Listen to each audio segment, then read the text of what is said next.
Nagsisimula ang kwento sa mga sikat na bata sa eskwelahan na naglalakad sa hallway habang pinag-uusapan sila ng lahat. Si Susan ang presidente ng Student Council at isang superstar at habang ang isang sertipikadong nerd na nagngangalang Kazuki, ay ang kanyang maliit na sidekick at siya rin ang vice-presidente. Ang ilang tao ay talagang nagiging sentro ng atensyon, ngunit ang ating pangkaraniwang bida na si Usado ay hindi itinuturing ang kanyang sarili bilang isa sa mga tao na ito. Ang pangalan niya ay Usado at itong lalaking may mababang tingin sa sarili ay iniisip lang na siya ay isang hindi kapansin-pansin at ordinaryong estudyante sa high school. Ang nagbibigay excitement na pakikipagsapalaran sa buhay niya na walang kakulay-kulay ay ang pagligtas niya ng ilang sisiw na kalapati sa kanilang pugad, ngunit sa totoo si Usado ay laging umaasa sa isang di pangkaraniwang buhay subalit sa kabutihang palad para sa kanya ay siya ang bida sa anime na ito. Ngunit sa ngayon, umuulan at nawala ang kanyang payong at lumabas sandali ang evil side ni Usado habang pinag-isipan niya na kunin ang payong ng iba, ngunit nagpa siya ang tipikal na mabait na lalaking ito laban dito, natatakot na simulan ang isang buhay ng krimen dahil sa isang $5 na payong. Ito ay naging isang medyo tanga na desisyon dahil dumating sa punto na siya ay naghihintay at nauubos ang oras. Lumitaw si Susan mula sa kawalan at ipinaliwanag na kailangan nang umalis ang lahat ng estudyante.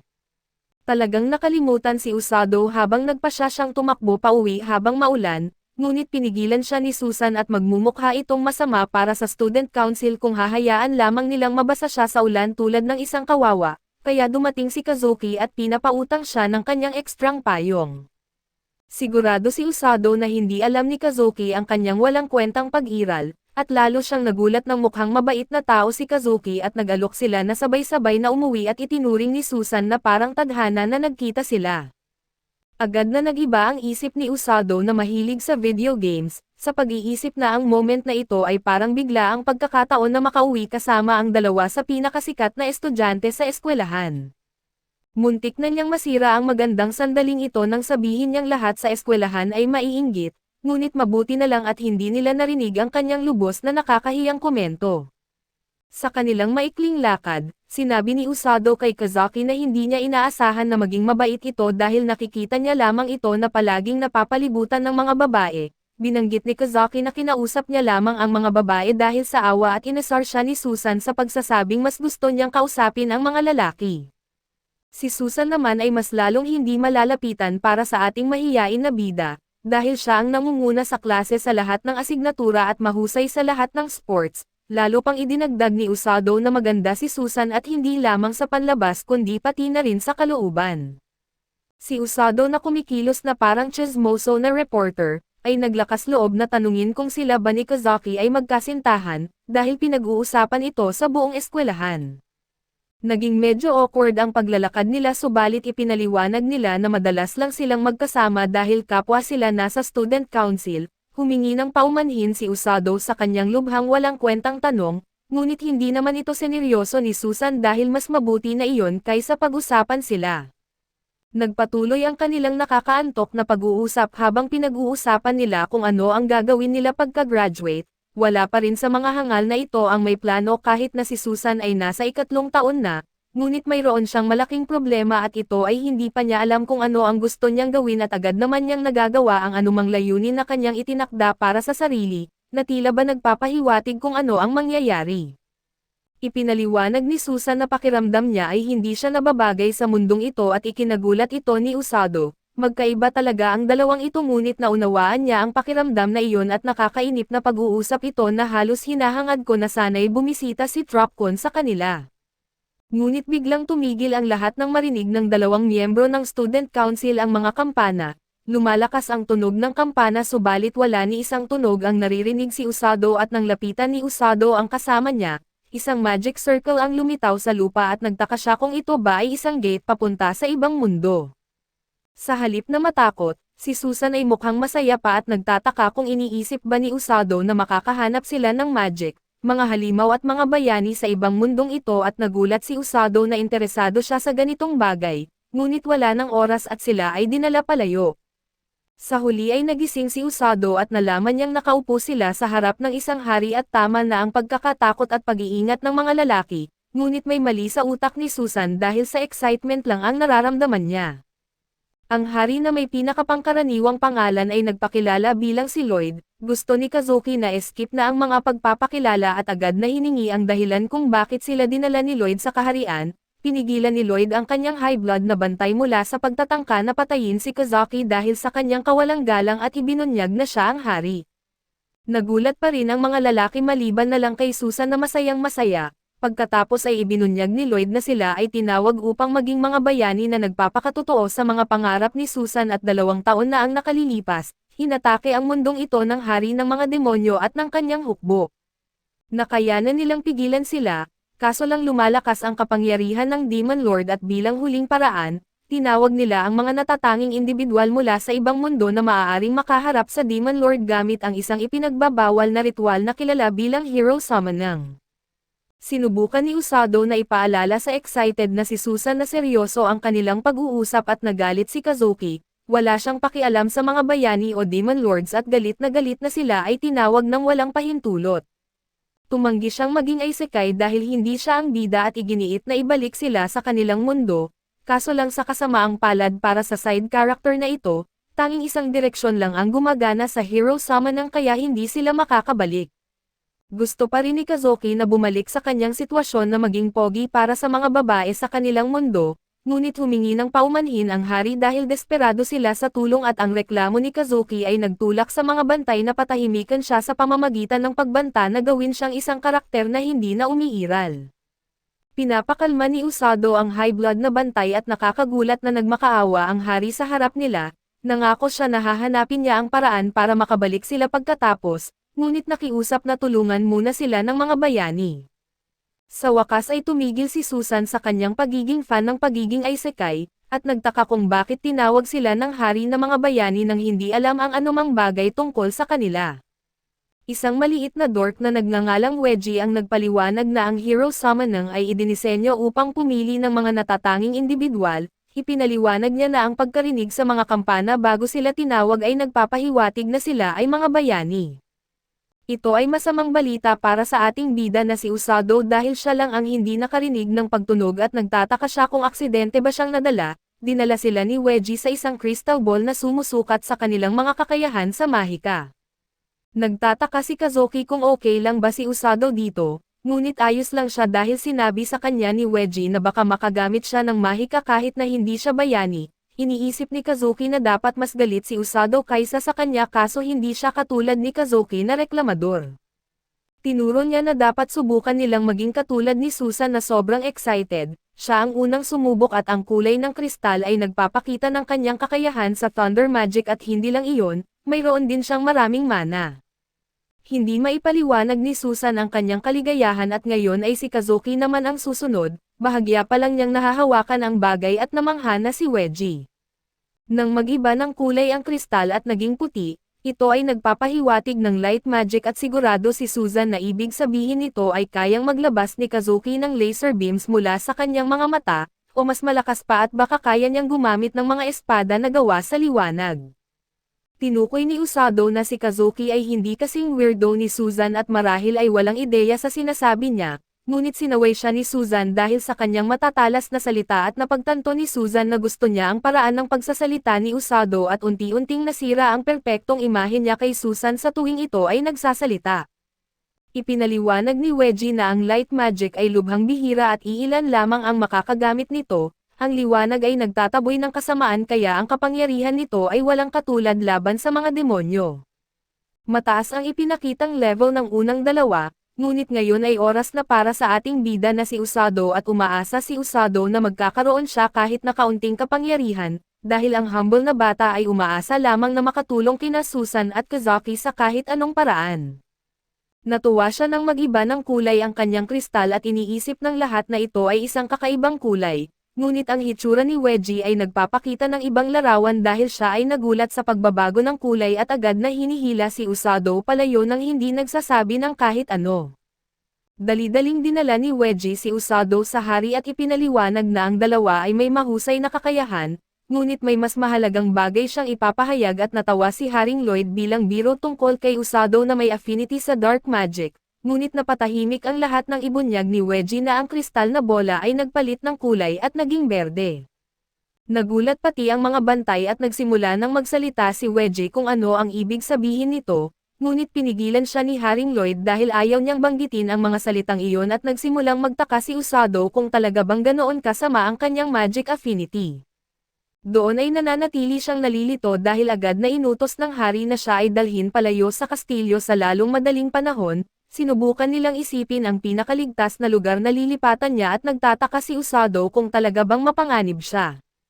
Tinanong niya kung may iba pang may parehong magic at nagkataon na may isa pang tao at ito'y isang babae, ngunit ayaw ng hari na banggitin ang kanyang pangalan at sa kasamaang palad para sa duwag na hari, biglang sumulpot ang babae. Lahat ay labis na natakot nang malaman nilang ang pangalan niya ay Rose at gusto niyang malaman kung tinawag na ba ang mga bayani. Umaasa ang hari na wala si Rose sa araw na iyon kaso hindi siya ang tipo na gagawa ng ganoong bagay. Tinanong ni Rose kung bayani ba si Usado, ngunit ipinaliwanag ni Haring Lloyd na isa lamang siyang nerd na aksidenteng na-teleport doon. Desperado na itinago ng hari ang katotohanan at sinabi na si Usado ay sobrang ordinaryo. Ipinaliwanag ni Rose na siya ang kapitan ng rescue team ng kaharian, ngunit pakiramdam ni Usado ay mas bagay sa kanya na kumuha ng buhay kaysa magligtas. Maaaring matalino si Wedgie dahil nagawa niyang pahupain ang sitwasyon at inalok na dalhin si Rose sa mga tunay na bayani sa Crystal Room. Sa kasamaang palad, hindi marunong magbasa ng sitwasyon si Usado at tinanong niya ang hari kung ano ang ibig sabihin ng berdeng kulay ng kanyang kristal. Narinig ito ni Rose kaya natakot ang lahat sa mangyayari. Kinumpirma ni Usado na berde ang kanyang bola at sinabi ni Rose na hihiramin niya ang bata sa hari. Nagpa siya ang hari na kailangan niyang kumilos agad at tahimik na inutusan si Wedgie na ilayo si Usado sa kanya. Ginamit ni Wedgie ang kanyang bubble magic upang mabilis na ilabas si Usado, ngunit agad na hinabol siya ni Rose at ipinadala ni Wedgie ang ating hindi bayani sa himpapawid kaso agad siyang naabutan ni Rose at napakalakas niya dahil sinira niya ang bubble at mabilis na hinuli si Usado. Naiwan ang lahat na nakanganga sa pagkabigla na parang mga isda, at sinabi ni Rose sa hari na gagawin niya si Usado na isang ganap na gumagamit ng healing magic at hindi kayang tanggapin ni Wedgie ang maaaring mangyari, kaya siya ay nawalan ng malay at nagmamakaawa ang hari kay Rose na tumigil. Alam niyang matagal nang naghahanap si Rose ng iba pang mga gumagamit ng healing magic, ngunit sinubukan niyang ipaliwanag na aksidenteng nadamay si Usado at hindi pinansin ng dalawa ang kanyang mga walang silbing salita dahil nawala na sila. Pabalik sa kastilyo, ang mga walang kwentang bagong kaibigan ni Usado ay walang ginawa buong panahon at nagulat silang marinig na si Usado ay dinala palayo at ipinaliwanag ni Wedgie na hindi naman matatapos ang buhay ni Usado, ngunit masama pa rin ang balita. Dinala siya sa rescue team na nasa labas lamang ng bayan ng kastilyo. Bihira ang mga gumagamit ng healing magic at ang baliw na babae na kumuha sa kanya ay isa sa kanila. Balak niyang turuan si Usado bilang kanyang tauhan. Gaano man kahirap gamitin ni Susan ang kanyang utak, hindi niya makita kung bakit ito problema at sa kabutihang palad, ipinaliwanag ito ni Wedgie sa kanya na parang siya ay isang bata at ibinunyag na ang mga pamamaraan ng pagsasanay ni Rose ay lubhang hindi pangkaraniwan. Sa kanyang base, ipinaliwanag ni Rose na may potensyal lang si Usado na maging isang gumagamit ng healing magic, kaya niya ito dinala sa rescue team at ito ang magiging tahanan niya at doon ay tinawag niya ang kanyang mga tauhan. Natatakot si Usado sa mga extreme na mga lalaking ito at sinabi sa kanila ni Rose na sila ang magbabantay sa kanya, binanggit niyang maglaro sila ng maayos kaso mukhang mga baliw ang mga lalaki at ipinakilala nila ang kanilang mga sarili. Natatakot si Usado sa pinakamasamang posibleng sitwasyon, iniisip niya kung siya ba ay isang uri ng handog na isinasakripisyo sa mga halimaw na ito. Sinabi ni Rose na huwag takutin si Usado ngunit siya ang pinaka-nakakatakot sa lahat. Sinubukan ng mga lalaki na ipaliwanag na ito ang kanilang pamamaraan para maging mabait, ngunit hindi iniisip ni Usado na alam ng mga brutes na ito kung ano ang ibig sabihin ng pagiging mabait. Ipinaliwanag ni Rose na bagamat ang mga meatheads na ito ay kanyang mga tauhan, hindi naman sila mga gumagamit ng healing magic at mayroong dalawang iba pang gumagamit ng healing magic sa rescue team, ngunit karaniwan silang nagtatrabaho sa ibang lugar. Oras na para magtrabaho, kaya ipinaliwanag ni Rose na ibabahagi niya ang kanyang kaalaman kung paano gamitin ang healing magic sa maliit na utak ni Usado. Mukhang permanente nang hindi makapaniwala si Usado dahil lahat ng bahagi ng kanyang katauhan ay nagsasabing lumayo siya sa baliw na tao na ito. Gamit ang kanyang boses na parang nasa simba tuwing linggo ng umaga, tinanong ni Usado kung maaari siyang matuto mula sa ibang guro, ngunit hindi pinansin ni Rose ang nerd at sinabi na magsisimula ang pagsasanay nila bukas. Sinabi niya sa lalaki na nagngangalang Tong na hayaang manatili si Usado sa kanyang kwarto at inutusan silang kumain ng hapunan bago magpahinga. Binabahagi ng mga lalaki kay Usado ang brutal na realidad pag-alis niya, sinasabi sa kanya na siya ay nasa malaking gulo. Si Rose mismo ang magsasanay sa kanya at padadaanin siya sa impyerno. Sinasabi nilang ang impyerno ay maaaring hindi pa ang pinakamalala sa kanyang mga alalahanin at nagtawanan sila sa magiging kapalaran ng ating hindi bayani. Sa gabing iyon ay nagtataka si Usado kung ano ang mangyayari sa kanya, ngunit ipinakita niya ang kaunting optimismo at sigurado siyang magiging maayos ang lahat, ngunit maaaring mali siya dahil makikita natin na hindi rin alam ni Rose kung ano ang mangyayari. Kinabukasan ay nagising si Usado at na-realize niyang hindi ito panaginip at talagang nasa ibang mundo siya. Lumapit ang isa sa mga lalaki sa kanyang kwarto at sinabihan siyang siya ay may bisita, at lumabas siya at nakilala sina Kazuki at Susan na nakahinga ng maluwag nang malaman nilang ayos lang siya. Humingi siya ng paumanhin dahil sa pag-aalala nila at sinabing nabubuhay pa siya. Iyon ay hanggang naalala niya na umiiral si Rose at siya ay tuturuan simula ngayon na maaaring magpapahiwatig na kinabukasan ay hindi na siya mabubuhay. Nagulat ang dalawa sa sinasabing matinding pagsasanay at tinanong kung handa ba siya. Kinumpirma ni Kazuki at binanggit na wala siyang ibang magagawa ngunit ito rin ay pagkakataon na gumawa ng kapaki-pakinabang. Humanga si Susan sa mga salitang iyon at ibinunyag na sisimulan din nila ang kanilang pagsasanay ngayon. Nabanggit ni Usado na siya ay mausisa tungkol sa kanilang pagsasanay bilang mga bayani lalo na't iniisip niyang astig ang kanilang mga kasuotan. Natawa si Susan ngunit pinasalamatan siya ni Kazuki. Binanggit na ang mga salitang iyon ang nagpasya sa kanya at naguluhan si Usado ngunit hinarap ni Kazuki si Susan at nangako na ibibigay niya ang kanyang makakaya sa mundong ito. Habang umaalis ang dalawa, naisip ni Usado na mahirap para kay Kazuki ang mag-adjust sa bagong mundo para maging bayani, subalit si Susan ang talagang relax dahil ito ang gusto niya. Sa isip ni Usado ay ipinangako niya sa sarili na balang araw ay makakatulong siya sa kanila.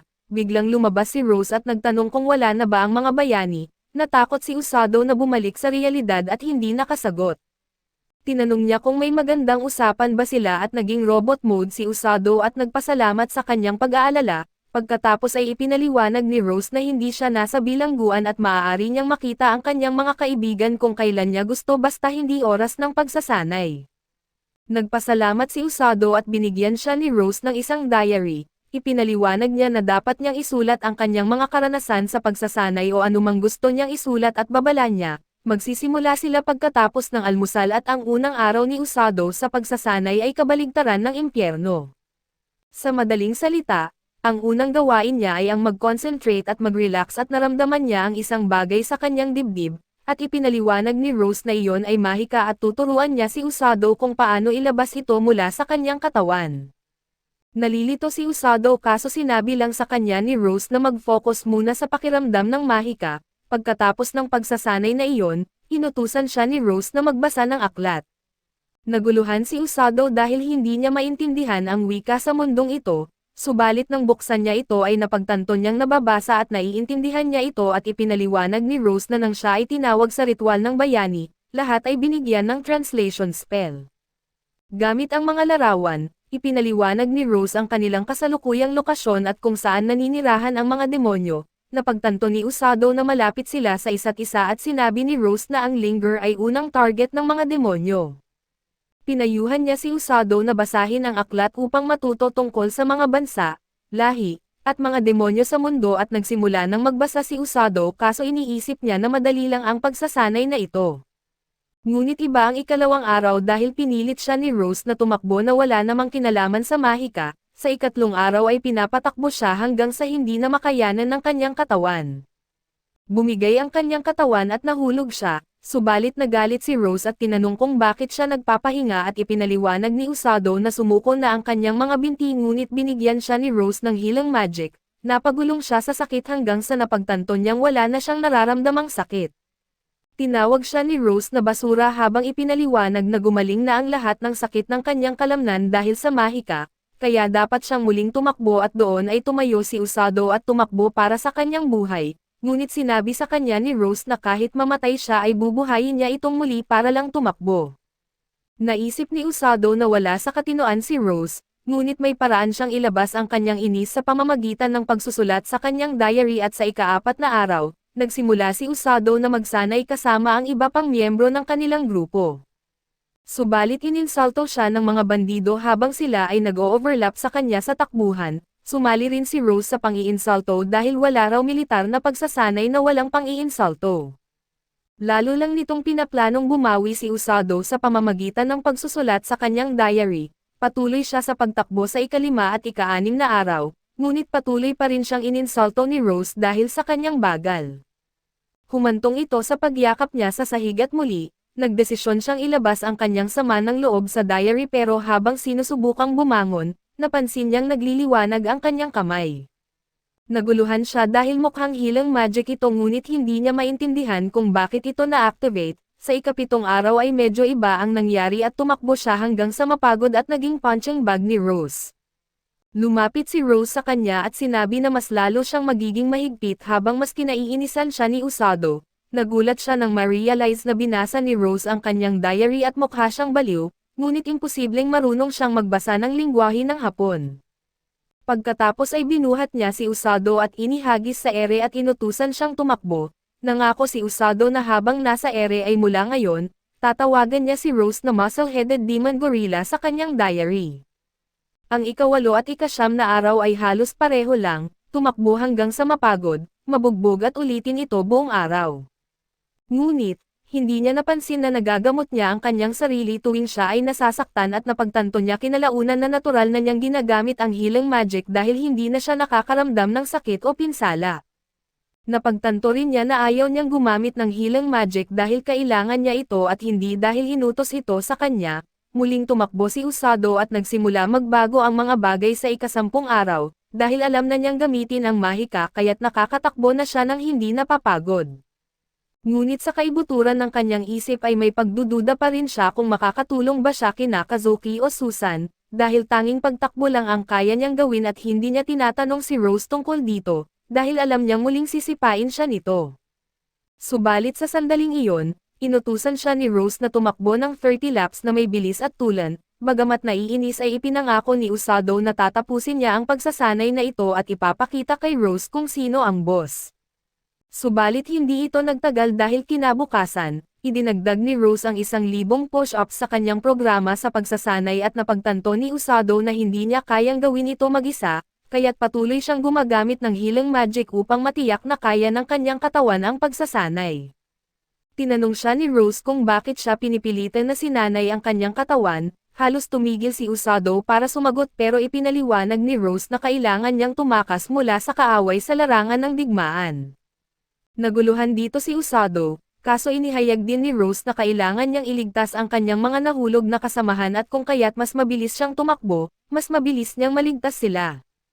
Nagulat si Usado sa mga salitang ito, ngunit iniutos sa kanya ni Rose na ipagpatuloy ang paggawa ng push-ups at nagpatuloy siya sa pagsasanay, ngunit nagulat siya dahil hindi siya pinapagalitan ni Rose ngayong araw. Akala niya dapat siyang maging masaya tungkol dito. Ngunit sa katotohanan ay natatakot siya at sa ika-12 araw, tumakbo si Usado buong umaga at ginugol ang hapon sa paggawa ng mas marami pang push-ups. Hindi ulit siya sinigawan ni Rose, ngunit napansin niyang medyo mas magaan ang pakiramdam ng kanyang katawan at napansin din ito ni Rose at nagdagdag ng ilang timbang habang siya ay tumatakbo. Kinabukasan ay nagpatuloy siya sa ganitong pagsasanay hanggang napansin niya na sa ika-14 na araw, nawala ang kanyang pagkain at tinanong niya ang mga kasama niya tungkol dito, ngunit simpleng sinabi nitong na masarap ito. Nagalit si Usado at binato si Tong ng baso ng tubig at kasunod ng suntok, umilag si Tong habang ipinaliwanag na bawal ang panloob na labanan sa grupo at sa huli, tumakas si Tong na tumawa habang hinahabol siya ni Usado ng walang hirap kahit may bitbit na timbang.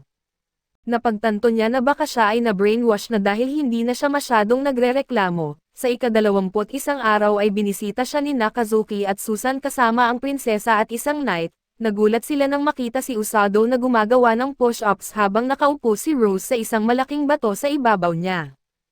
Nagreklamo si Rose na mabagal siya at hinikayat siya na huwag sumuko. Tumanggi si Usado na sumuko at ipinagpatuloy ang ehersisyo. Tinanong siya ni Rose kung sumagot ba siya, subalit matapang na sinabi ni Usado na masyado itong madali dahil magaan si Rose. Pinagtawanan siya ni Rose at lumundag pababa upang ilagay ang isa pang bato sa ibabaw ng nauna. Sa kabila ng paunang pagkabigla at pagsisisi, nagpatuloy si Usado at gamit ang kanyang mahika upang magpagaling. Hinangaan pa ni Rose ang kanyang determinasyon, sinasabing siya ay nagiging tipo ng lalaki na gusto niya at sa rate na ito, baka isama niya si Usado ng mas maaga kaysa sa inaasahan. Hindi makapaniwala ang dalawa na pinagdadaanan ito ni Usado, ngunit mabilis na nagsimulang mangarap si Susan matapos suriin ang kanyang mga muscles at nagalit ang Knight at hinawakan ang kwelyo ni Rose, tinatanong kung ano ang kanyang ginagawa. Inakusahan niya si Rose na sinisira niya si Usado. Ngunit simpleng sumagot si Rose na dapat siyang bitawan ng lalaki at humawak pa rin ang lalaki, ngunit hinawakan ni Rose ang kanyang kamay habang sinasabi sa kanya na siya ang nagtuturo sa kanyang mga knights sa paraan na gusto niya, ngunit gagamitin niya ang kanyang mga pamamaraan para gawing kanang kamay si Usado, kaya hindi siya maaaring makisawsaw. Nagulat pareho ang Knight at si Usado sa mga salitang iyon at ibinunyag ni Rose na si Usado ay isang bihirang lalaki. Ayaw niyang matalo pero ang pinakagusto niya ay hindi ito sumusuko at nag-alala si Usado dahil baka gawing mas mahirap ng Knight ang kanyang pagsasanay. Iniutos ni Rose kay Usado na magpahinga at kumain ng maayos. Sinabihan naman ng Knight sina Kazuki at Susan na alagaan ang prinsesa habang siya ay makikipag-usap kay Rose ng private. Habang umaalis, nagreklamo ang Knight na iniutos ng hari na muling sumali si Rose sa kabila ng kanyang mga pagtutol at tumanggi si Rose na muling sumali. Ipinaliwanag na siya ay kulang ng isang mata. Habang nagpapahinga sa ilalim ng isang puno, nalaman ni Usado na ang lalaki ay ang pinakamalakas na knight ng kaharian, si Sages, at siya ang nagtuturo kina Kazuki at Susan sa espada. Humanga si Usado subalit tinanong niya ang prinsesa kung sino siya, nagpakilala ito at humingi siya ng tawad dahil sa kanyang pagiging bastos. Sinabihan siya ng prinsesa na maging komportable sa kanya at tinukso ni Susan si Kazuki dahil pareho ang kanyang reaksyon noon. Tinanong ni Kazuki kung kasing masama ba katulad ng kanina ang pagsasanay ni Usado, ngunit simpleng sagot ni Usado ay madali lang ngayong araw at nagtanong siya tungkol sa kanilang pagsasanay. Binanggit ni Kazuki na mahirap ang kanilang pagsasanay at tinuruan sila ni Sages sa espada habang si Weji naman sa mahika. Ngunit palagi nilang isinasaalang-alang ang kanilang pisikal at mental na kondisyon.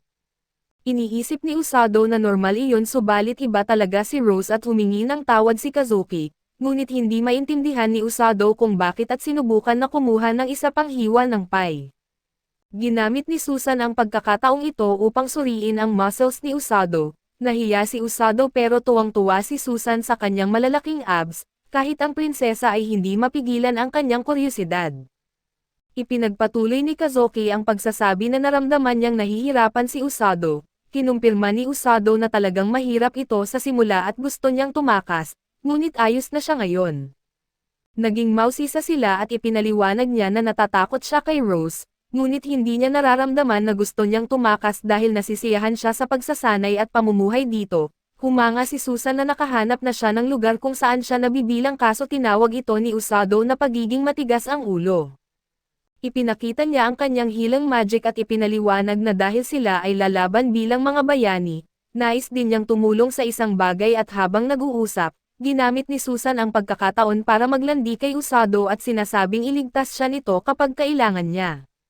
Ngunit, sinabi lang ni Usato na huli na para magkunwari siyang isang normal na babae at nagalit siya, ngunit sumang-ayon pa ang prinsesa kay Usado at biglang lumitaw sitong at binanggit na dala niya ang tanghalian ni Usado. Nainis si Usado at inilabas ang kanyang mafia face, kinwestiyon ang ugali nitong at ang kanyang pagngiti sa kabila ng kanyang ginawa at gumamit din sitong ng kanyang mafia face, at sinabi kay Usado na kalimutan na ang nakaraan. Tumayo si Usado at tumangging kalimutan ang nawawalang pagkain niya at sumugod kay Tong, naglabas din si Tong ng kanyang kamao at nagtapos silang dalawa sa pagpapalitan ng suntok. Nagsuntukan sila sa harap ng lahat na ikinatakot ng prinsesa. Ngunit sinabi ni Kazuki sa kanya na ayos lang dahil mukhang normal na araw lang ito at kinumpirma ni Susan at sinabing mukhang mas mabilis siyang nakakasabay sa mundong ito kaysa sa kanila, ngunit ito ay nagbigay motibasyon kay Kazuki na bumalik sa kastilyo at ipagpatuloy ang kanyang pagsasanay. Walang malinaw na nagwagi, parehong nagkaroon ng mga sugat sa mukha si Usado at Tong. Sa gabi ay nakaka-relax si Usado habang naliligo at naisip na maganda ang makita ang kanyang mga kasama. Kaso kinilabutan siya kay Susan, ngunit ito ay nagpapamulat sa kanya na nagbago na ang kanyang katawan, napagtanto niya na ito ay resulta ng pagsasanay ng kanyang mga kalamnan hanggang sa pagod at paggaling sa kanila gamit ang mahika. Pero naalala niya ang mga salita ni Rose na kailangan niyang tumakbo ng mabilis sa larangan ng digmaan at nagtataka kung kaya niya ito, hindi pa rin siya sigurado kung ang kanyang determinasyon ay makakatumbas sa kanyang malakas na katawan. Kinabukasan, inihagis sa kanya ni Rose ang isang bag at sinabi na lalabas sila at nag-alala ang mga mukhang bandido habang pinag-isipan ang mga salitang iyon at napagtanto na oras na. Naguluhan si Usado kaso dinala siya ni Rose sa pintuang pangkastilyo at sinabi sa gwardya na may isasamang tao sa labas, kinakabahan ang gwardya at nagmamadaling binuksan ang pintuan, ngunit hindi alam ni Usado ang tungkol sa labas.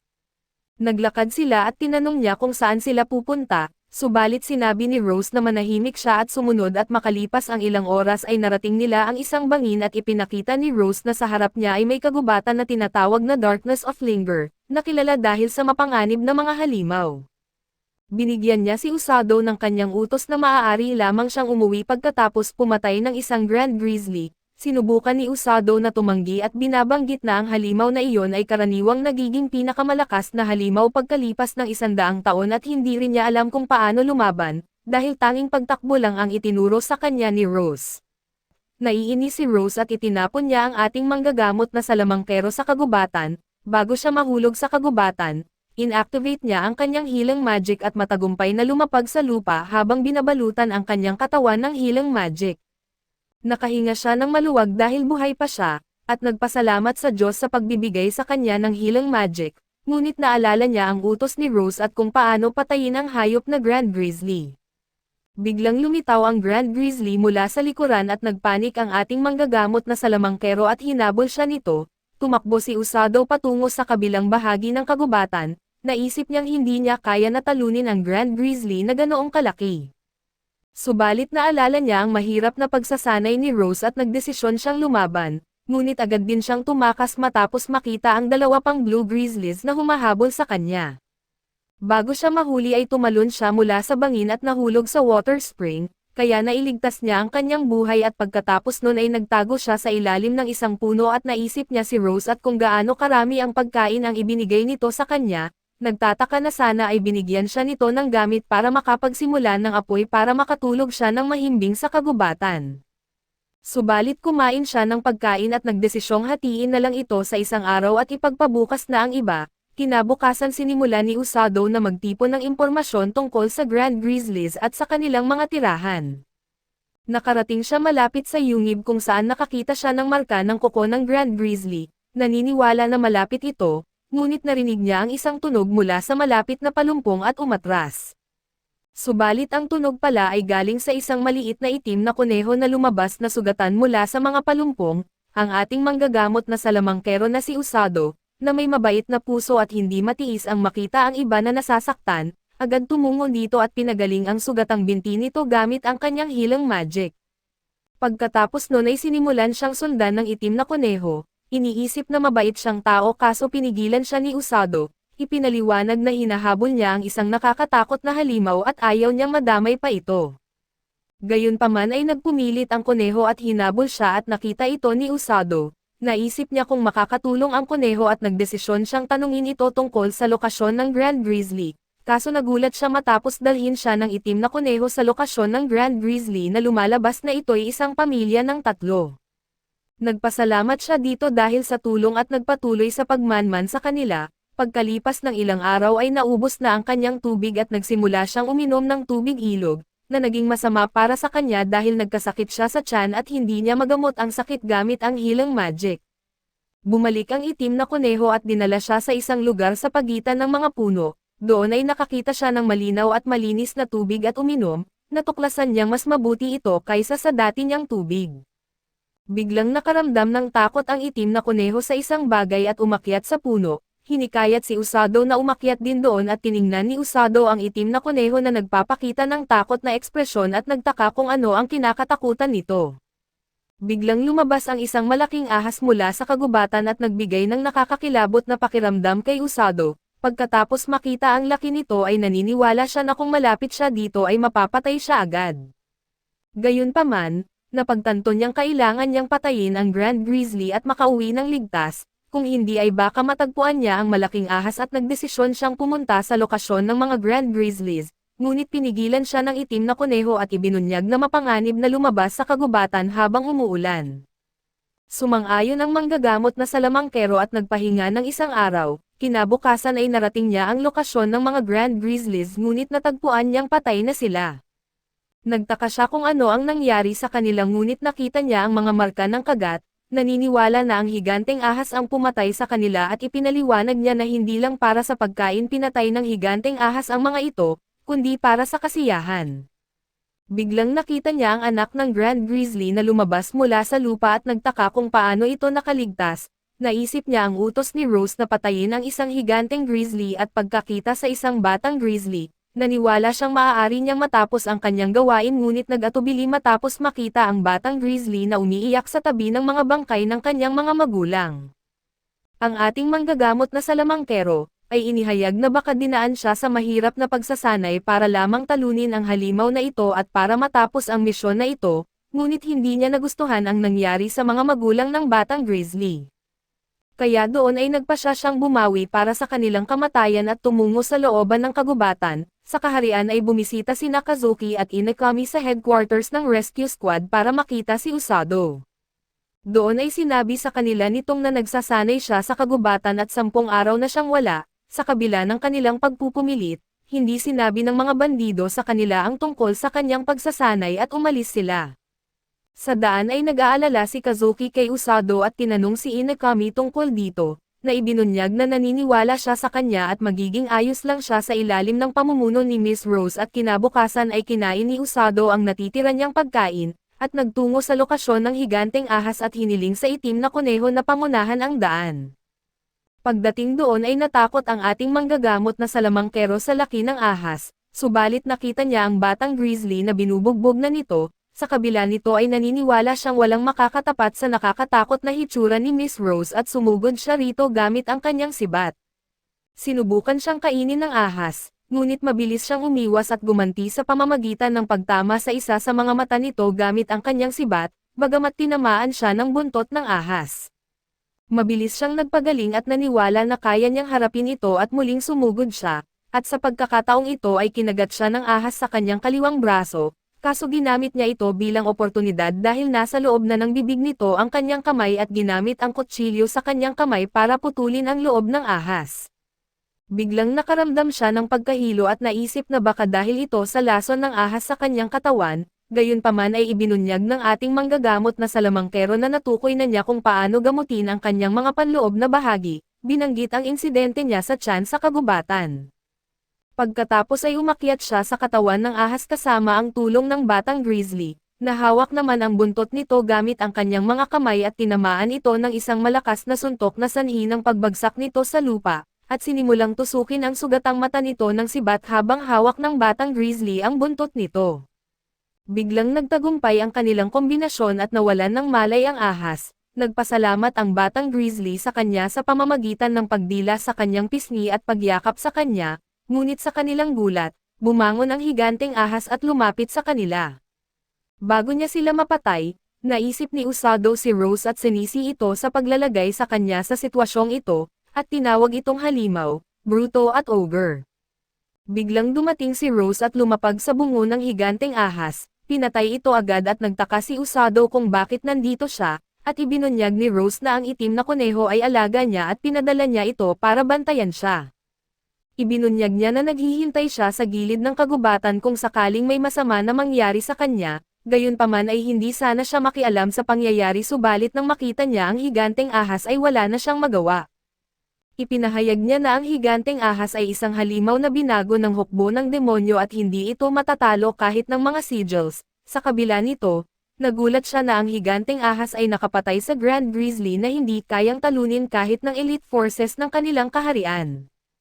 Tinanong ni Usado kung bakit siya dinaan sa pagsubok na ito sa kabila ng alam niya ang lakas ng Grand Grizzly, kung saan pinaliwanag ni Rose na hindi niya inaasahan na tatalunan niya ang Grand Grizzly, subalit nais niya lang na makakuha siya ng karanasan sa pakikipaglaban sa mas malakas na kalaban. Bago umalis, hiniling niya kay Usado na dalhin ang batang Grizzly kasama niya dahil nagustuhan siya nito, kaso huminto siya at sinabing narinig niya itong tinawag siyang halimaw, bruto at ogre. Binigyan siya ng nakakatakot na tingin habang ipinahayag na hindi siya makakatulog ng maayos ngayong gabi. Pagkarating sa hangganan ng kaharian, ipinaalam ni Rose na karapat-dapat siyang maging kanang kamay niya sa labanan, ibinunyag na ang kanyang katawan ay kayang tiisin ang sakit, pisikal na kakayahan, at hindi matitinag na espiritu na kulang sa ibang dalawang manggagamot.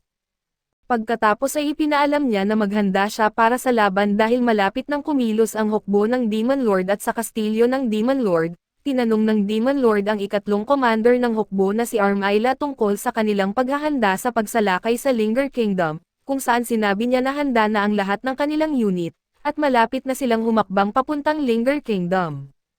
Bagaman inaasahan na niyang mananalo sila, mahalaga pa rin ang maging maingat dahil nagawa ng kaharian na depensahan ang kanilang mga puwersa kahit pansamantala lamang. Kaya't itinalaga niya ang kanyang general na maging pangunahing commander at sinabihan ito na kahit hindi niya inaasahan ang makipaglaban ng buong buhay, mas mainam na babalik ito na may mataas na karampatang bilang ng tagumpay. Ipinangako niyang matutupad niya ang mga inaasahan ng hari sa kanya at pagkatapos ng meeting, habang lumalabas si Ayla sa koridor ng kastilyo ng mga demonyo, kinukulit siya ng kanyang kapwa-general dahil sa kanyang nerbiyoso na pagganap sa harap ng hari. Ngunit mas gugustuhin ni Ayla na gawin ang mas mahahalagang bagay kaysa sa patulan ang Fury Doctor na ito, kaya't nagdesisyon siyang maglakad palayo at gayunpaman, sinabihan siya ni Herrick na ang kanyang pinakahuling eksperimento sa hayop ay maganda ang resulta, kaya't pwede siyang magpunta para tingnan ito. Sumunod si Ayla dahil sa kanyang kuryosidad at nagpa siya na tingnan kung anong uri ng halimaw ang nilikha ng doktor na iyon. Ito ay isang malaking ahas na may matapang na lason subalit pareho lang iyon sa ginawa niya noon, at ito'y nakatakas matapos gumastos ng malaki gamit ang kanilang budget. Ang nauna nilang nilikha ay napaslang lamang ng isang kabalyero na may pangalang Sigil at nakatakas ito, ngunit binanggit ng doktor na wala ng dahilan para mag-alala dahil mas malakas ang kasalukuyang nilikha niya kaysa sa una. Sana nga ay totoo ito ayon kay Ayla, dahil may banta sa kaharian na mas malupit kaysa dito at alam ni Herrick kung ano ang tinutukoy ni Ayla dahil narinig na rin niya ang mga chismis tungkol dito. Tinatawag silang mga kidnapper dahil pumupwesto sila sa gitna ng labanan at kinikidnap ang mga sugatang sundalo bago magtago. Ito ang dahilan kung bakit nagtatagumpay ang Linger Kingdom dahil sa mga rescuers na ito, na nagsikap na iligtas ang mga sugatan nang hindi nagkakaroon ng malubhang pinsala. Hindi lang iyon, ang kanilang pinuno ay isang manggagamot rin kaya't nakakapagpondo ito upang muling ipaglaban ang mga sugatan habang siya ay isa ring kamangha-manghang mandirigma. Hindi nararapat sa isang manggagamot ang magpabagsak ng mga kalaban sa digmaan pero wala siyang pakialam, may kasaysayan si Rose at ang kanyang master kaya't umaasa si Ayla na kapag magkakaroon siya ng pagkakataon ay papatayin niya ito kung magtatagpo ang landas nila. Subalit sa kasamaang palad, hindi na ito mangyayari sa lalong madaling panahon dahil sa itinalaga ito na mamahala sa laban at hindi na makikilahok sa gyera. Ang mga frontline ay hahawakan ng lalaki na iyon doon at ito ang Immortal Dark Magic user. Samantala, si Usado ay natutuwa na at nagbalik na sa normal na buhay at masaya siyang may kama na siyang magagamit at sa umaga, binisita niya ang kanyang kaibigang Bear at inialok ang ilang prutas mula sa dining room. Nagustuhan ito ng Bear kaya't sinubukan ni Usado ang prutas, at nagustuhan din niya ang lasa nito kaso may isang cute na bunny na sumusunod-sunod kay Rose na nagnakaw ng ilang piraso ng prutas. Bagamat hindi pa rin pinapatawad ni Usado ang bunny na iyon sa pagtataksil nito, ibinigay niya rin dito ang prutas pero naging seloso ang Bear, kaya't binigyan din ito ni Usado ng prutas. Pumunta si Rose at binigyang kahulugan ang pangalang Blur na ibinigay ni Usado sa Bear, pero sa kabila nito ay iniulat niya ito sa hari at nagkaroon sila ng dagdag na pondo para alagaan ito. Opisyal ng pag-aari ng rescue squad si Blur, ngunit ibig sabihin nito ay kailangan niyang magtrabaho sa kanilang grupo at sa katunayan, si Usado ang nagdadala ng bigat ni Blur dahil sa nilalagay niya ito sa kanyang likod para sa kanilang pagsasanay. Sinabi ni Rose na ito ay kinakailangan upang masimulate ang sitwasyon, kung saan kailangan niyang magdala ng katawan ng isang tao sa kanyang likod at tumakbo sa gitna ng gyera. Inutusan si Usado na magsimula ng tumakbo kaya't nagumpisang tumakbo si Usado sa kanilang simulation ng battle run at habang tumatakbo siya, inatake siya ng iba pang mga miyembro ng rescue squad na task na gawing katulad ng kondisyon sa isang labanan, kaya't patuloy silang naghahabol sa kanya sa buong takbo na mayroong isang oras pagkatapos ng unang atake.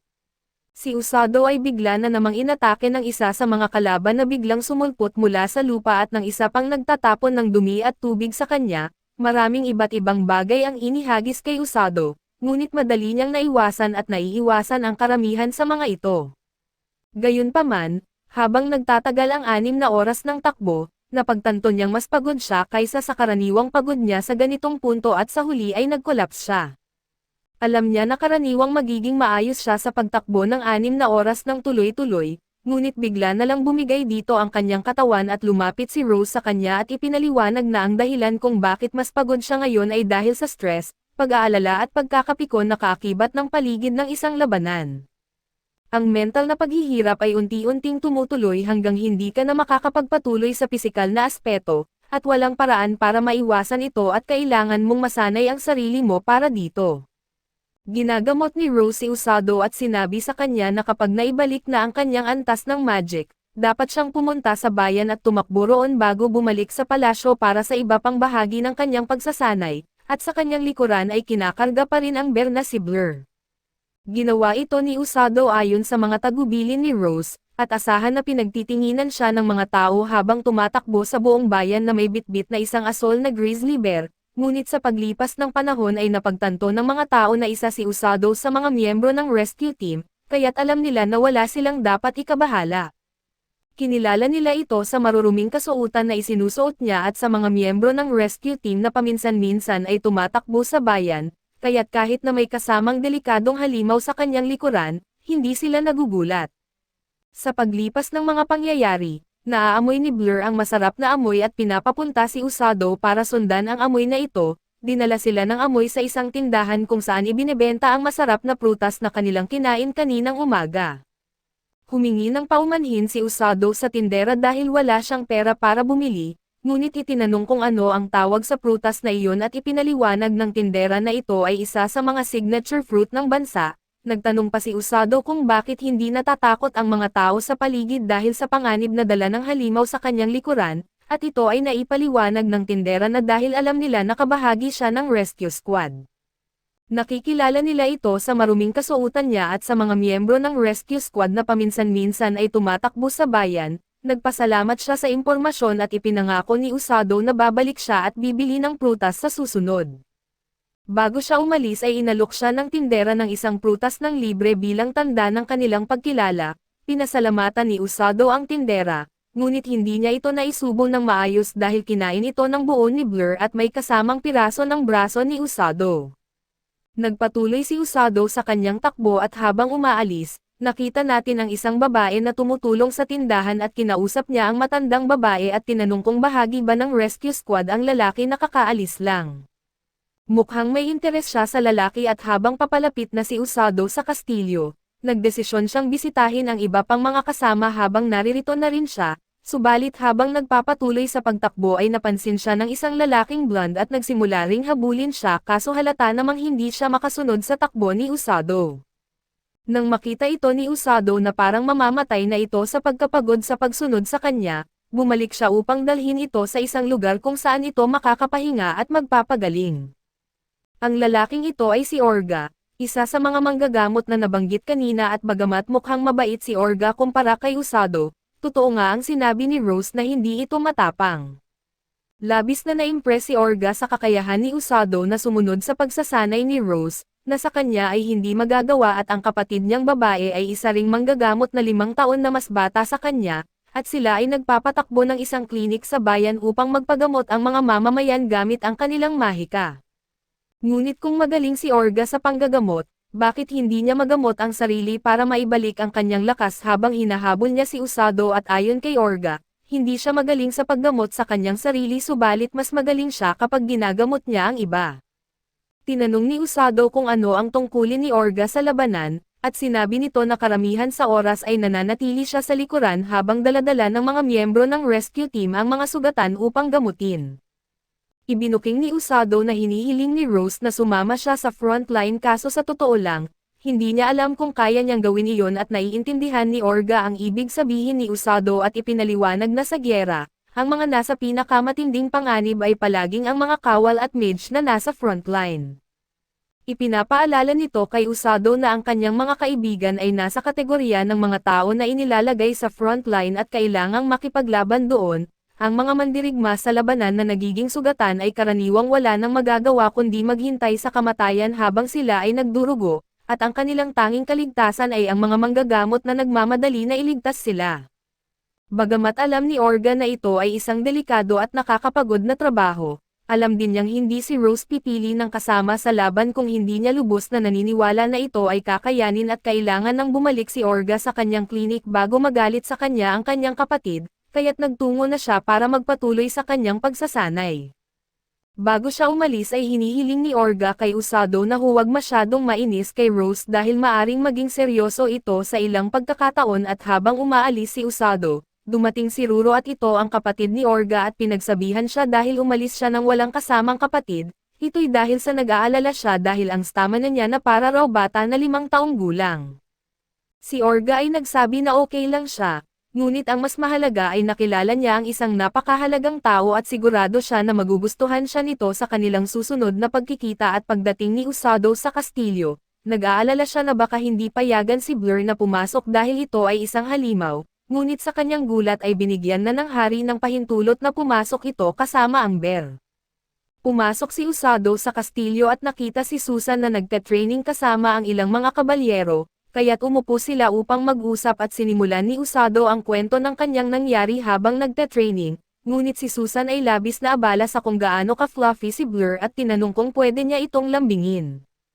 Pumayag si Usado kahit kung sakaling makagat siya nito. Maaari naman siyang magpagamot pagkatapos at nagtangkang lambingin ito ni Susan si Blur at siyang ay kinagat. Pagkatapos siyang gamutin ni Usado, tinanong niya kung talagang pumunta sila dito ng ganun lang para makita siya, sinubukan niya kung paano ito magre-react kaso totoo nga, pumunta siya rito para makita niya si Susan at si Kazuki. Ngunit wala si Kazuki ngayon, dahil kasama niya si Silas at ilang iba pang mga kabalyero para magkaroon ng karanasan sa gubat.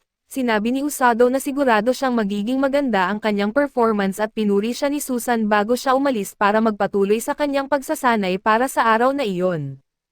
Sa gabi ay nagkita si Usado at si Rose, sinabi niya na natatakot siyang maging frontline sa gyera, ngunit ngayon ay napagtanto niya na mas natatakot siyang mawala ang kanyang mga kaibigan. Kaya't bagamat hindi siya makipaglaban at hindi mamamatay, gagawin niya ang lahat para iligtas ang lahat ng kaya niyang iligtas at natuwa si Rose sa kanyang sinabi dahil ito ang mga prinsipyong dapat taglayin ng isang tunay na miyembro ng rescue squad. Kinabukasan ay ibinagsak kay Usado ang bag at sinabi ni Rose na magkakaroon ng training si Usado kasama si Susan, at nagtataka siya kung bakit sasamahan niya ito subalit nakikita nating handa na si Susan sa gagawing training. Patuloy na nagtataka si Usado kung bakit kailangan niyang sumama kay Susan, at binanggit pa niya na kasama ngayon ni Kazuki si Siglas at ipinaliwanag ni Rose na dapat ay kasama rin si Usado kay Kazuki, kaso katatapos lang niyang bumalik mula sa gubat. Tiniyak niya kay Usado na nandoon lang siya sakaling kailanganin nila ang isang manggagamot, at dapat siyang makabalik sa bahay sa loob ng 3 araw at natutuwa si Susan na makita si Usado, kaso mas nasabik pa siya na makasama si Blur. Inakala niya na dinala ni Usado ang oso para sila ay magkaroon ng pagkakataong magbonding, subalit hindi iyon ang kaso at dinala lang ni Usado ito dahil ayaw ni Blur sa ibang tao. Pagkatapos ay ipinakilala ni Susan sa kanya si Aroko na isang knight, at si Koren na isang mage at nakilala ni Usado ang taong ito at lumalabas na siya ay dating isang hindi gaanong mahalagang tauhan na nagbabantay sa pintuan ng kastilyo. Ipinaliwanag ni Rose kay Susan na ang mahiwagang paggagamot ni Usado ay hindi makapangyarihan sa lahat, kaya nitong magpagaling ng sugat at maggamot ng lason subalit hindi nito maibabalik ang mga patay. Sinabi niya sa kanila na huwag itong balewalain at lubos na naintindihan ito ni Susan, sigurado si Rose na magiging maayos sila dahil sinanay si Susan ni Siglas at wala siyang masabi kay Usado. Alam ni Usado na wala siyang magandang sasabihin kaya doon ay iniwan na lang niya sila. Nakikita ni Susan na talagang malakas si Rose ngunit hindi alam ni Usado kung ano ang ibig niyang sabihin. Hinayaan na lang ito ni Susan at sila ay nagsimula ng maglakad. Sa kastilyo ay nag-aalala si Sally nang makita niyang nagpa-practice si Kazaki ng kanyang espada. Binanggit niya na kakauwi lang niya mula sa pagsasanay subalit tiniyak sa kanya ni Kazaki na siya ay nakapagpahinga ng maayos. Natutuwa dito si Sally kaso pinakiusapan siya na alagaan ang kanyang sarili at umalis siya. Ibinahagi ni Susan kay Usado kung gaano kapagod si Kazaki pagkatapos ng pagsasanay, pero sinabi ni Kazaki na sulit ang karanasan. Nakipaglaban sila sa maraming halimaw sa isang clearing sa kadiliman ng Linger at iyon mismo ang kanilang gagawin. Kakauwi lang din ni Usado mula doon at nagtataka siya kung namimiss ba ni Blur ang kanyang tahanan. Gusto ni Susan na samantalahin ang pagkakataon na natutulog si Blur sa pamamagitan ng paghimas sa kanya pero binabantayan ni Usado ang kanyang alaga. Hindi nagustuhan ni Susan kung paano siya pinagsabihan at tinulak palayo kaya nagtaka siya kung siya ba ay naging misogynist. Sa wakas ay nagising si Blur pero maliwanag na antok pa rin siya habang sinusubukan na maglakad. Sinamantala ni Susan ang bawat pagkakataon na mapalapit kay Blur kaya nag-alok siyang buhatin ito sa kanyang likod. Sa palagay ni Usado ay hindi ito magandang ideya subalit nagustuhan ni Susan kung gaano ka-fluffy si Blur, at makikita nating maikli lang ang kanyang kasiyahan at nang bumagsak ang kanyang katawan sa ilalim ng bigat ng malaking tuta. Pagkatapos nun si Usado ay nagpagaling sa kanya at biglaang na-detect ni Koren ang maraming nilalang sa unahan nila. Sinabihan ni Aruko ang iba pa na lumayo at lumitaw ang ilang mga bandido, nabigo dahil nadiskubre sila at balak nilang mag-ambush kaya nagpasya silang tangkaing magnakaw sa grupo nila. Tumanggi si Aruko na ibigay ang anumang mga gamit nila, subalit tinuro ng mga bandido na sila ay marami ang bilang kumpara sa kanila. Tiningnan lang ni Usado ang kaawa-awang grupo at naisip kung gaano sila hindi nakakatakot. Tiniyak ni Usado kay Susan na hindi sila banta ngunit namanghalang siya na makakita ng mga bandido sa unang pagkakataon. Natakot ang mga lalaki nang makita nila ang isang asol na oso ngunit napagtanto nila na tuta lang pala ito. Nagpa siya ang mga nakakakilabot na lalaki na hulihin ito at balatan habang buhay pa. Kaso agad na ipinagtanggol ni Susan ang oso at humanga si Usado na ginamit ni Susan ang napakalakas na atake habang pinapanatiling buhay ang lalaki at hinihikayat siya na itodo pa ang atake. Nagpa siya ang mga bandido na iwasan ang mga atake ng mahika sa pamamagitan ng paglapit. Tinuring ni Usado si Susan na parang Pokemon at inutusan siya na gumamit ng Thunderbolt. Madaling tinalo ni Susan ang mga bandido ngunit hindi niya gusto ang pakiramdam na tretuhin siya na parang Pikachu. Sumali sa laban si Aruko subalit sila'y nagambala ng isang grupo ng boars. Nakakagulat ito dahil mas malalim sila na nakatira sa gubat at kailangan ni Blur na pigilan ang ilan sa kanila pabalik. Tinamaan si Usado habang pinoprotektahan si Susan at ginamit ang kanyang mahika na panggagamot para suportahan ang kanilang pagbagsak. Nahulog sila sa ilang mga puno at sa isang ilog subalit nasa masamang kalagayan si Susan.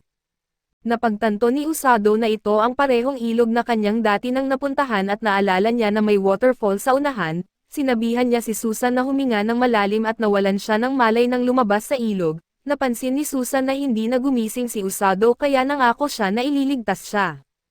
Plano niyang suklian ang utang niya sa pagligtas sa kanya, subalit inihayag ni Usado na nagising na siya at ayos lang siya, medyo nahihiya lang siya ngayon ngunit ganon din siya. Ipinaliwanag ni Usado na nagpapahinga lang siya pagkatapos niya na madala ito palabas ng tubig. Pero ayos na ang lahat ngayon at pinagaling ito ni Usado habang humihingi siya ng tawad ngunit ipinaliwanag niya na wala siyang ibang naisin na makasama kundi siya lang. Ipinaliwanag din ni Usado na iniwan sila noon ni Rose sa gubat na ito, at ito ay puno ng mga halimaw na nagpapahiwatig na ang mga boars na kanilang nakita ay parang mga alaga lamang. Isang pagsusuri sa kanilang inventaryo ang nagpahayag na wala silang sapat na pagkain para tumagal kahit isang gabi. Naisip ni Susan na dapat nilang unahin ang pagtakas sa gubat kung ito ay talagang kasing delikado gaya ng mga sinabi niya, ngunit binanggit ni Usado na malapit ng dumilim at baka umulan pa kaya kailangan nilang maghanap ng lugar para magkampo sa gabi. Sinabi ni Usado na maaari silang matulog sa isang sanga ng puno tulad ng ginagawa niya dati, ngunit ibinunyag ni Susan na hindi pa siya nakakapag-akyat ng puno kailanman at palagi niyang gusto subukan, pero hindi siya kailanman pinayagan. Nagtaka si Usado kung pinalaki ba siya ng mahigpit na mga magulang at nagpa siya na maaari na lang silang magkanlong mula sa ulan sa isang maliit na kuweba. Inirekomenda ni Usado na magpalit siya ng kanyang basang damit kaso pinapangako muna sa kanya ni Susan na hindi siya sisilip. Pagkatapos ay ginamit ni Susan ang kanyang kakayahan sa kidlat para manghuli ng ilang isda. Ginamit din niya ito para gumawa ng apoy at hindi maipaliwanag ni Usado ang kanyang kasiyahan na kasama siya. Nahihiya na umupo si Susan palayo kay Usado at napansin na mas maganda ang katawan nito kaysa dati. Biglang may lumitaw na mga venom monkeys at tungkol lamang sa kanila ang nababasa ni Usado at ito ang unang pagkakataon na nakita niya ang mga ito ng personal. Iniisip ni Susan na cute ang isa sa mga baby monkeys at ipinaliwanag ni Usado na hindi sila agresibo. Binabalaan niya siya na huwag silang hawakan dahil may lason ang mga ito ngunit abala na si Susan sa paghaplos dito. Tinanggap niya na ito ang kapalit ng pagtatamasa ng kakyutan nito subalit kinagat siya ng maliit na unggoy, kumpiyansa niyang sinabi na tama siya dahil wala naman dapat ikatakot, kaso bigla siyang nawalan ng malay. Sa kastilyo ay ipinaalam ni Coren sa hari na nawawala sina Susan at Usado, hindi sana sasabihin ng hari kay Kazaki ngunit pinilit siya ni Sally at ipinaliwanag ng hari na handa na ang pangkat ng paghahanap para dito, kaso hindi ito sapat para kay Kazaki. Nagpa siyang maghanap mag-isa ngunit pinigilan siya ni Rose at ipinaliwanag niya na malamang magkasama sina Susan at Usado, kaya wala dapat ikabahala dahil si Usado ay kanyang tauhan at hindi basta-basta mamamatay. Sa gubat ay mas maganda ang panahon para kay Usado kasama si Susan, tila madali lamang ang pag-survive ngayon at ayaw ni Susan na pag-usapan siya na parang camping equipment, ngunit talagang pinahahalagahan at sinasamantala ni Usado ang pagiging nandoon niya. Nagpa siya si Usado na dapat silang magpalitan sa pagtulog kaya hinayaan niyang matulog muna siya, tumanggi siya at sinabing dapat matulog si Usado dahil tiyak na pagod ito sa kakagamot. Habang umuulan ay sinuri ni Susan kung natutulog na ba si Usado, subalit ito'y nagigising pa at nagtataka si Susan kung gusto na ba niyang umuwi at sinabi nito na gusto na niya, ngunit ipinaliwanag niya na may dahilan din siya para manatili. Hindi nag-atubili si Susan na sabihin na ayaw na niyang bumalik at nagulat siya kung bakit hindi nagtanong si Usado kung bakit. Gusto niya siyang magtanong ngunit iniisip ni Usado na alam na niya.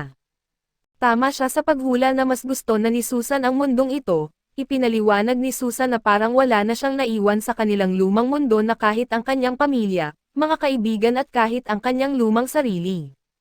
Nilimot na niya ang lahat ng ito para manatili sa bagong mundo kung saan siya may kalayaan. Handa si Susan na ipagpalit ang anumang bagay para sa kalayaang ito at nagulat siya nang maunawaan ito ni Usado. Akala niya ay ma-disappoint ito sa kung sino talaga siya, ngunit ipinaliwanag ni Usado na pagod na rin siya sa kanyang lumang sarili, pagod na sa ordinaryong buhay at sa pagiging mahiyain.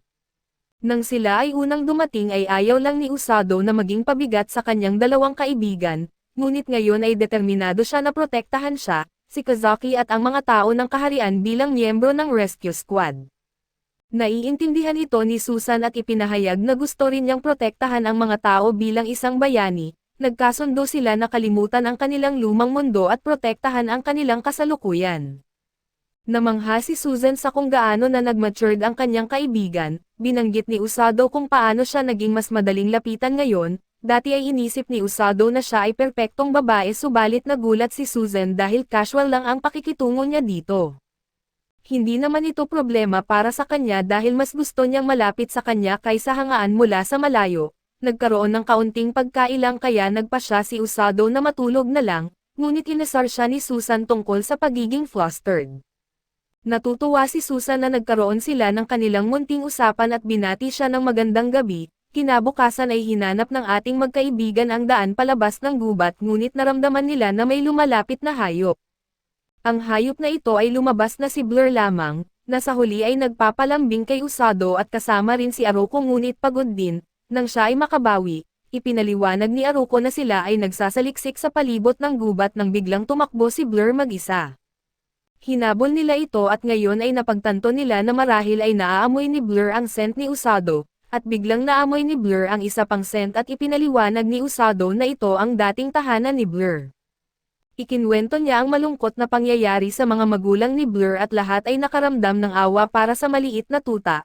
Maliwanag na handa nang umalis si Blur at binanggit ni Susan na tila nagdesisyon na ito, Dapat alam ni Blur na ang kanyang lugar ngayon ay sa tabi ni Usado at oras na para umuwi at idineklara nila na babalik sila kung saan sila nararapat. Nang bumalik si Usado at Susan sa kastilyo, masaya ang hari na makitang sila ay muling bumalik galing sa kagubatan at humingi ng paumanhin si Susan sa pag-aalala niya, ngunit ipinaliwanag ng hari na siya dapat ang humingi ng tawad. Humingi naman siya ng paumanhin sa pagkakasangkot ni Usado sa lahat ng ito, subalit nasasanay na siya sa mga ganitong sitwasyon at napagtanto ni Usado na maaaring masama tingnan para kay Rose na nasasanay siya sa mga extreme na sitwasyon, kaya nagkunwari siya at sinabing tungkol sa kanilang lumang mundo ang kanilang pinag-uusapan. Sobrang tuwa ang hari na marinig kung paano ang training ni Usado sa rescue squad ay nagpapatuloy, at sinagot ng ating binata ang tanong at sinabi na walang anumang aberya. Namangha si Usado sa mukha ni Rose dahil tila sinabi niya kung ano ang gusto nito at nag-iisip siya kung may masama na balak ba si Rose sa kanyang isipan. Ang dalawa ay pinaalis ngunit sinabihan ng lalaki na manatili si Rose at si Siglas. Ang mukha ng lalaki na ito ay medyo seryoso kaya nagtaka si Usado kung ano ang pinag-uusapan nila.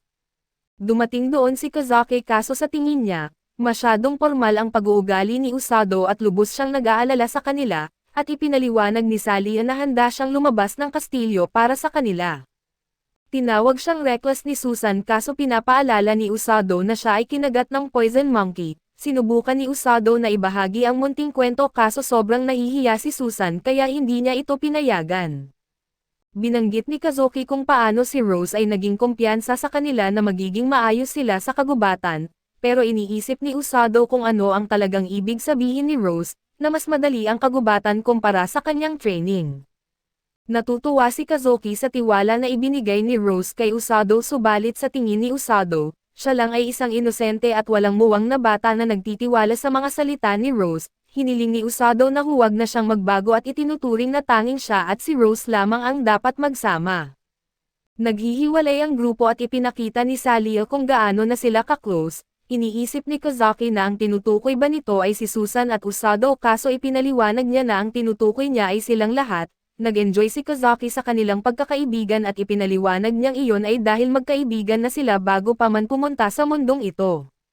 Gusto ni Celia na maging isa sa kanilang mga kaibigan kaya't humiling siya kay Kazaki na hindi na siya tawaging formal, humingi siya ng paumanhin sa pagiging sobrang mapilit. Pero natanggap ang kanyang mensahe at pumayag si Kazaki na tawagin na lang siyang Celia mula ngayon. Sa kastilyo, ipinaliwanag ng hari na ininterogan nila ang mga tulisan na sumalakay sa grupo ni Usado, at ipinakita ni Ministro Sergio na mas kaunti ang mga halimaw kaysa sa normal sa lugar na iyon pagkatapos silang salakayin ng isang grupo ang kagubatan.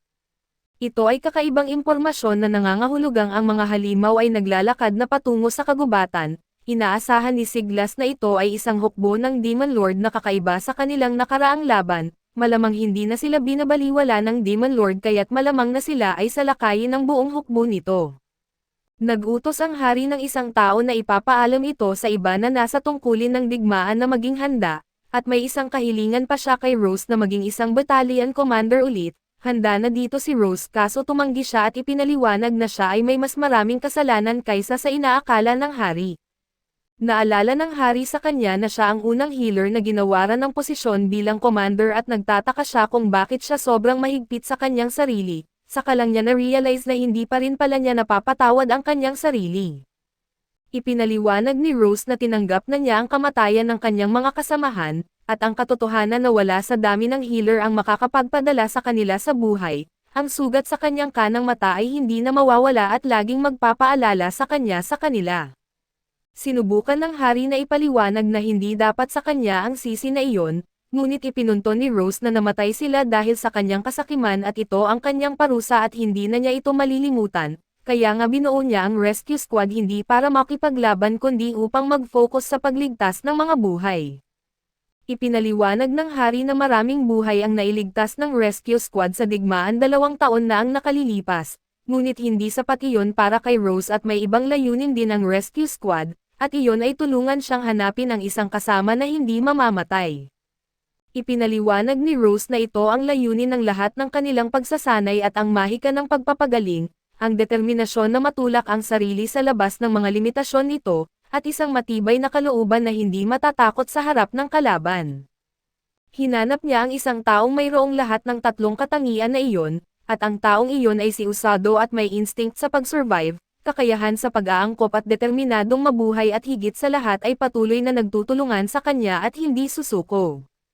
Isa siyang makulit at may batang isipan at nagpapaalala sa kanya sa mga kasama niyang nawala na, kaya naman determinado siyang gawin siyang isang perpektong healer. Humingi ng paumanhin si Rose sa pagiging masyadong nadala sa kanyang pahayag at nalimutan ang limitasyon.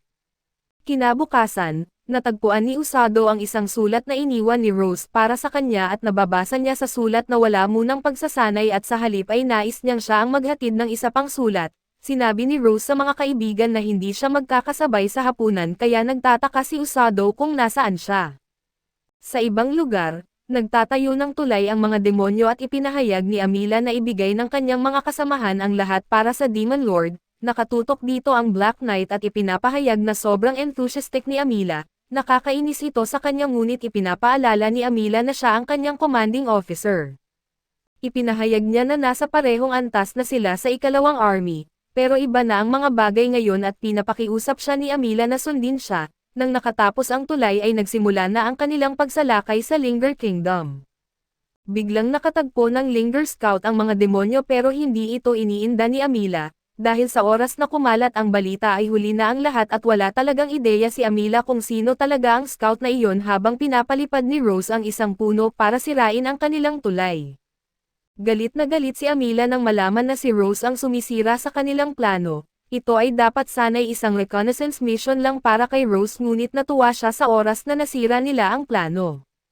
Kinabukasan, pumunta si Usado upang maghatid ng sulat subalit hindi niya maintindihan kung bakit tinitigan siya ng mga tao kahit wala namang problema, at nag-aalok ang matandang mga ngalakal na magbigay ng prutas sa kanya ngunit wala siyang oras. Nagpasya siyang bumalik na lamang mamaya at tinitigan siya ng nakakatakot na babae. Dumating si Usado upang maghatid ng sulat at sinusubukan niya na alalahanin ang kanyang pangalan, dahil sa sinabi sa kanya ng kanyang kapatid na si Orga ang tungkol kay Usado. Sa wakas ay naalala niya ito at ipinakilala ang sarili niya. Nakatayo si Usado sa klinik at pinapatakbo ito ni Orga at Ruro. Si Orga ay nag-e-examine ng pasyente at medyo kakaiba ang pakiramdam ni Usado nang payagan siyang tumingin ni Ruro. Kailangang maging tahimik sila dahil nakatuon si Orga at nais makita ni Usado kung gaano kahalaga ang kulay ng mahika ng pagpapagaling ni Orga, at napansin niya na ang daloy nito ay ibang-iba, na hindi katulad ng sa kanya. Naayos ni Orga ang bata kaso nagtataka ang bata kung sino ang mga kakaibang tao na nakatingin sa kanila. Pagkatapos ay nagtataka si Ruro kung kamusta na ang lahat sa rescue squad at ipinaliwanag ni Usado na sila ay patuloy na nagsasanay at kasama niya ang mga pangit na mukha na parang mga masasamang tao.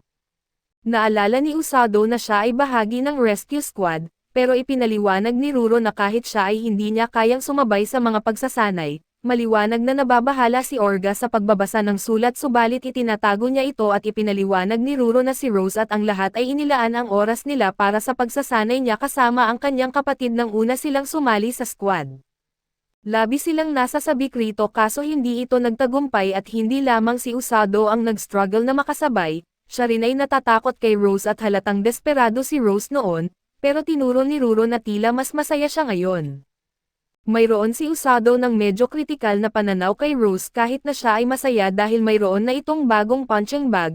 Biglang may nag-inform kay Orga na may nahulog sa bubong habang tinatamaan ito at dalawa pang iba ang nasaktan kaya't hinihiling ni Orga kay Usado na sumama sa kanila. Pagdating nila, gustong malaman ni Usado ang plano ni Orga kaso napagod ang doktor at sa wakas ay nagsimula silang magpagaling. Ngunit nag-iisip si Usado patungkol sa pagpapagaling nila dahil sa siya ay nagpagaling na rin ni Orga at Susan. Ang mga sugat nila ay hindi naman gaanong malubha pero napagtanto niya na kung sakaling magsimula na ang digmaan, malamang na mas matindi pa ang kanyang mga ililigtas kaysa sa ngayon at higit pa, kailangan niyang gawin ito habang nasa gitna ng laban. Hinimok siya ni Orga na manatiling kalmado at ipinaliwanag na kahit sino o saan niya pagalingin ay hindi iyon mahalaga, at may kakayahan si Usado na pagalingin sila kaya't sinabi ni Orga sa kanya na kailangan niya lang maniwala na kaya niya ito. Ipinapaalala sa kanya ng mga salitang ito ni Usado na kahit si Rose ay naniniwala sa kanya kaya't nagsimula na rin siyang maniwala sa kanyang sarili, ito ay kumalma sa kanya ng husto at nagawa niyang pagalingin ang mga gago na nahulog sa bubong.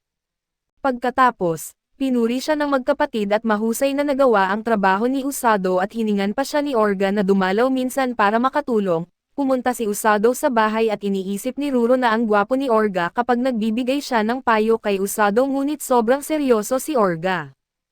Ang sulat ay nagpapakita na malapit na ang hukbo ng Demon Lords at sila ay tinawag sa digmaan. Wala si Usado sa anumang karanasan sa digmaan kaya't kinakailangan niyang umasa sa kanyang kumpiyansa sa kanyang sariling kakayahan.